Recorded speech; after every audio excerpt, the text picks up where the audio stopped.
on NTV and on our digital platforms, that's Facebook and YouTube, discussing how best can we position Uganda as a preferred tourist destination post-COVID-19, even during COVID-19. Now, joining me on site, I have Ms. Sarah Kajingo, who happens to be the president of the Public Relations Association Uganda, and of course a board member of the Private Sector Foundation Uganda.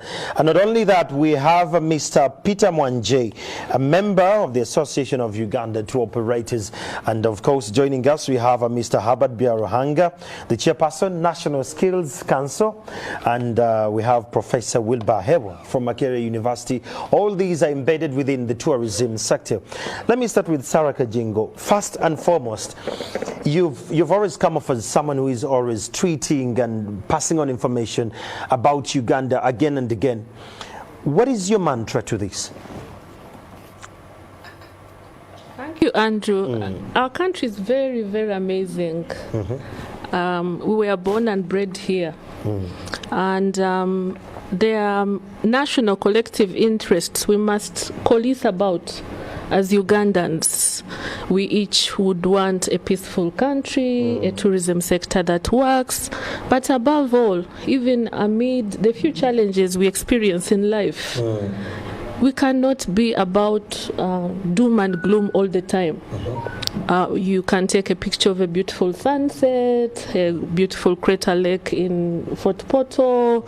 Mbarara now is the land of milk and honey. So when you get to Mbarara or to Sipi, why not take a beautiful picture and give beautiful vibes to the rest of the country and the world? That is done on the digital lens, and I strongly believe you're one of the colossus on the digital lens.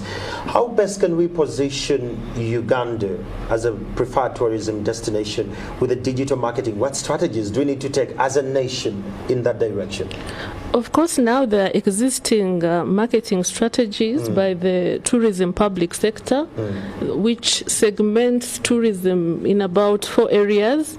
The domestic market, the regional market, where you have Kenya, Tanzania, and all other partner states, the rest of Africa, and international markets. So there has been marketing destination representatives hired to promote Uganda, say in the international market, in North America, in the Nordic countries, in the French-speaking countries. And but now we have had this unfortunate pause by COVID. What do you do as a tour operator?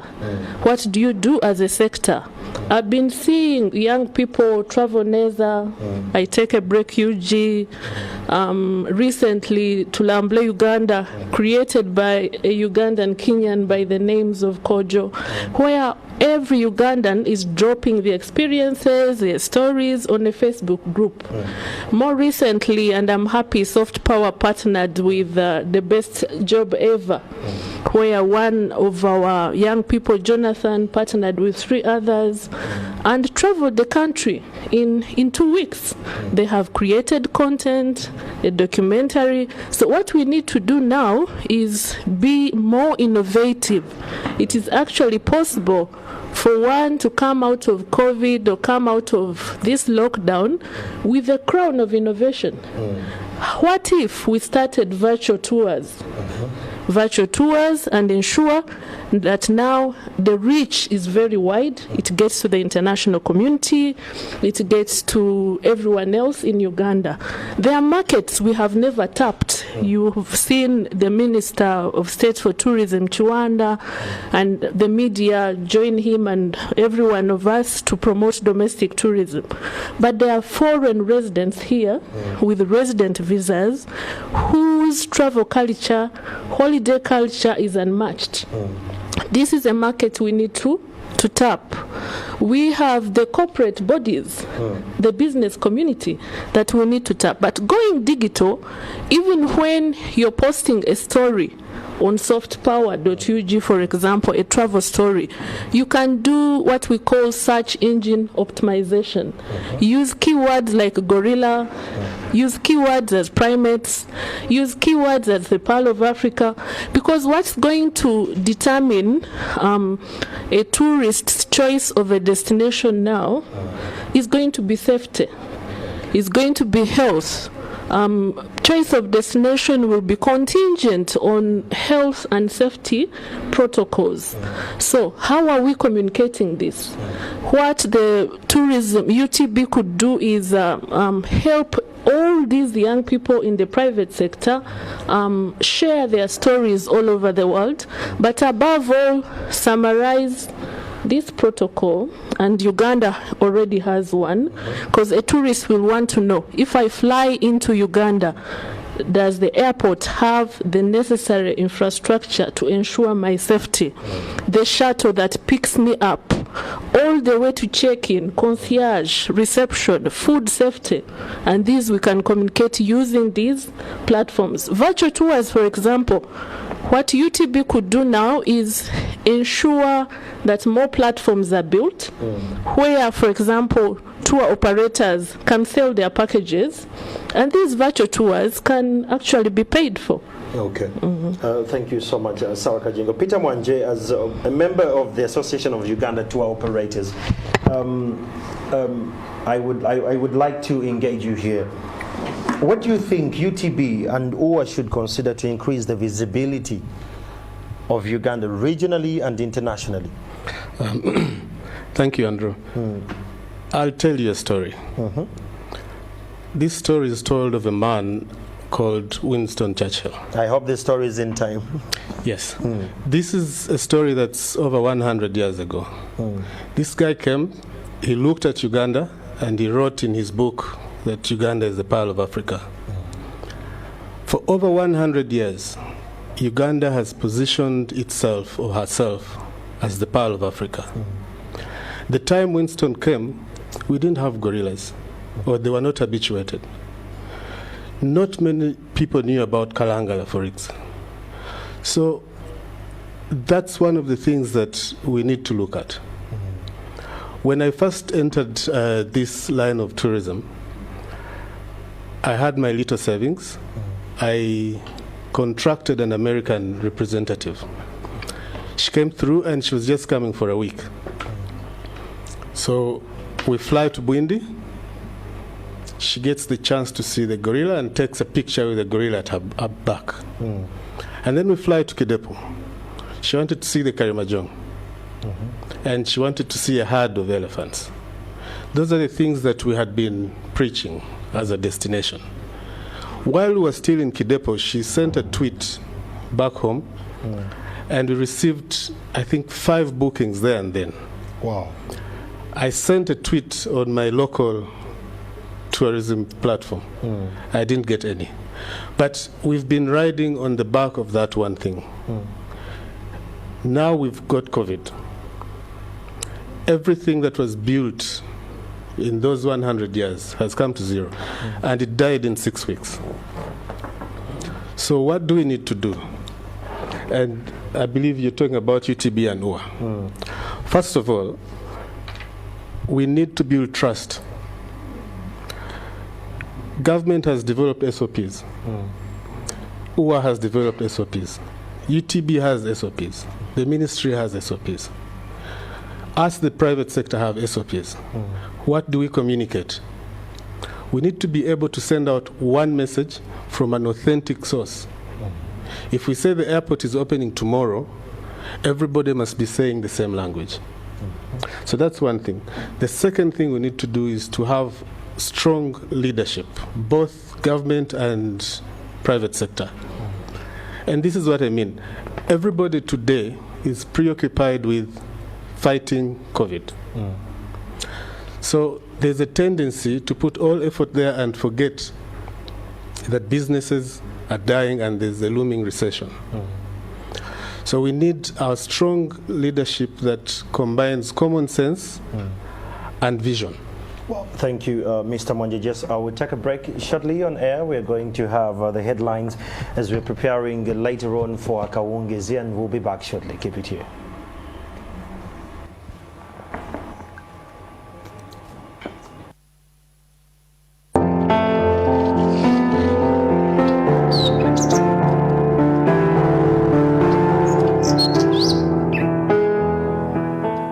My name is Yvonne Nachibuka Maberi. and I am the managing director at Sejiwa Resort. And Sejiwa is an ecotourism adventure location located in Mukono. Sejiwa originally was a Buganda cultural site where the Kawakas used to come and carry out their cultural ceremonies, in particular royal appointments. So it has evolved and has become an ecotourism attraction. Ecotourism involves a number of activities. So here we do camping, we do forest walks, nature walks.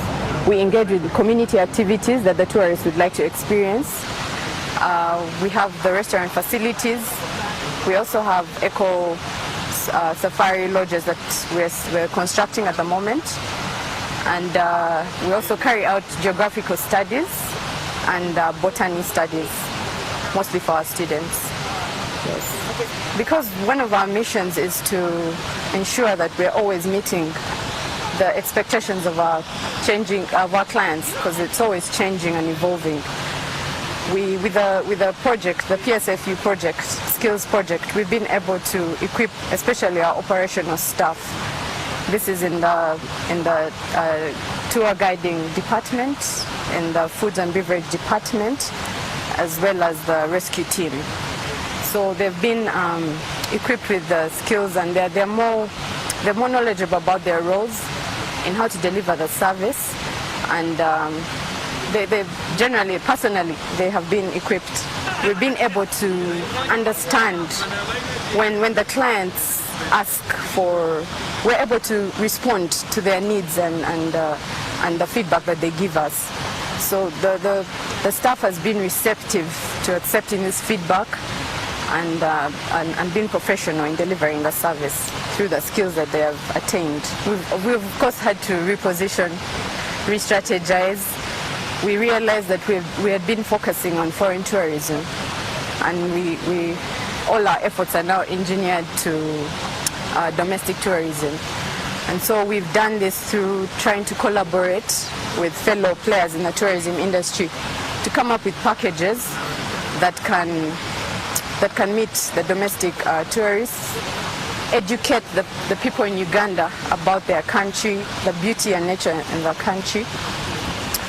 But also we've been able to establish gaps and opportunities that create new bottom line centers of income, new centers of income. For example, we were in the process of constructing a zip line, which is an adventure thing that we had not thought of. We've also realized that along the route of Sejiwa, right from its source in Buyuke district to the mouth, there is a range of history and activities that take place. So we're trying to see how we can package Sejiwa to make the experience exceptional. Yeah.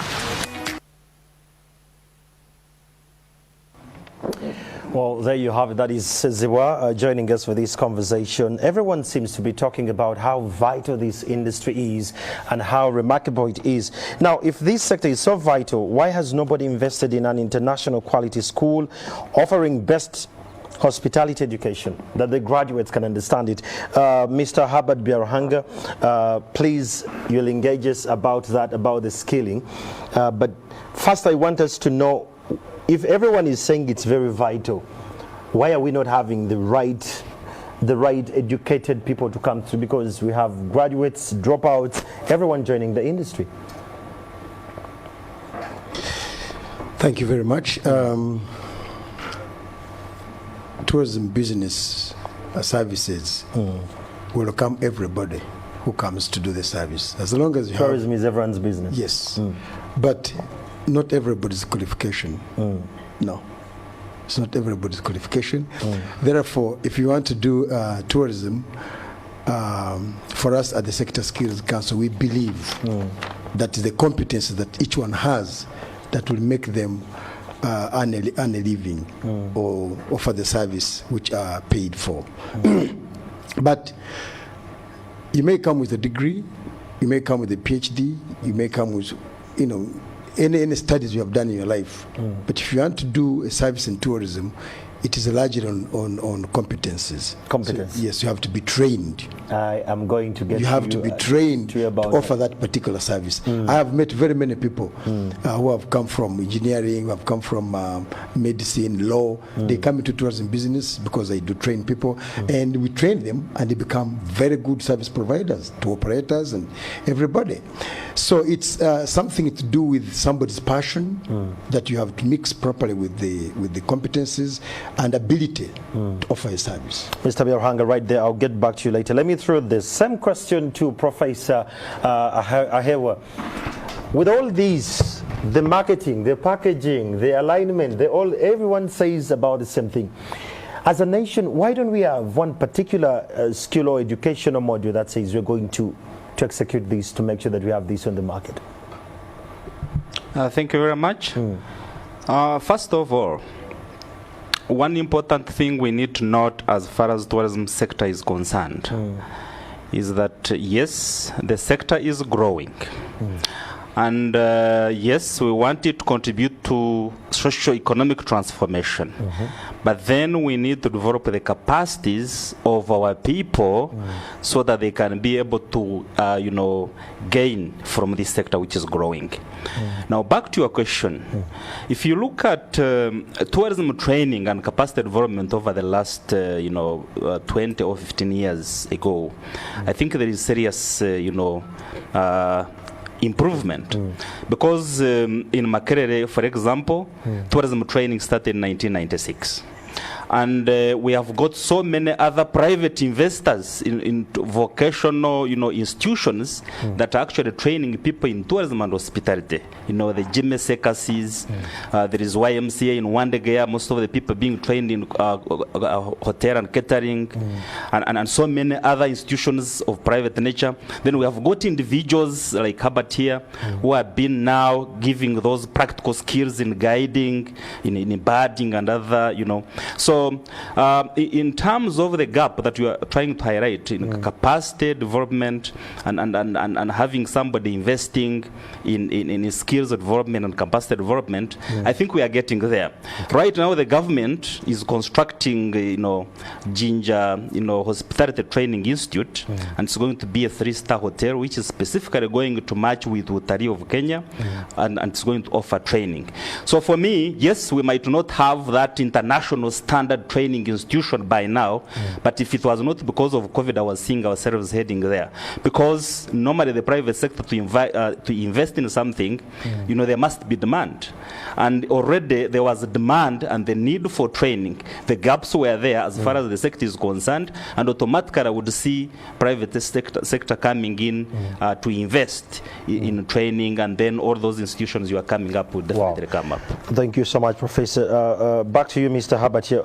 That said, what should government do to ensure that we have a conducive business environment to shape the business landscape to what the professor is alluding to? A lot of things should be done. In 5 minutes. Very good. A lot of things. One, the government has been talking about sailing Uganda together with other East African countries as one single destination.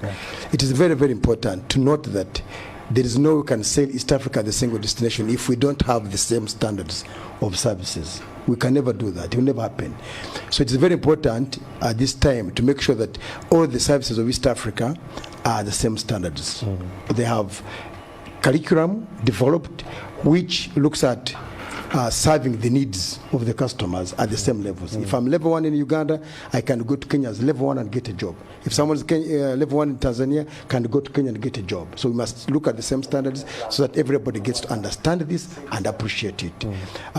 In fact, GIZ recently started supporting Busaga to do the East African portal in the same line. We're already in discussions with Kenyans and Tanzanians.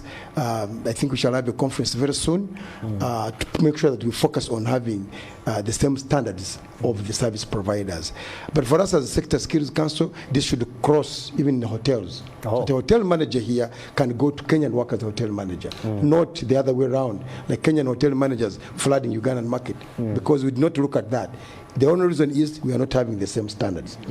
It's also important that the government should make sure that it institutionalizes the Sector Skills Councils to be given a mandate overseas standards Okay, to certify. across the East African community. Because you can't sell a single East African destination when you don't have same standards. And the sector skills councils are in charge.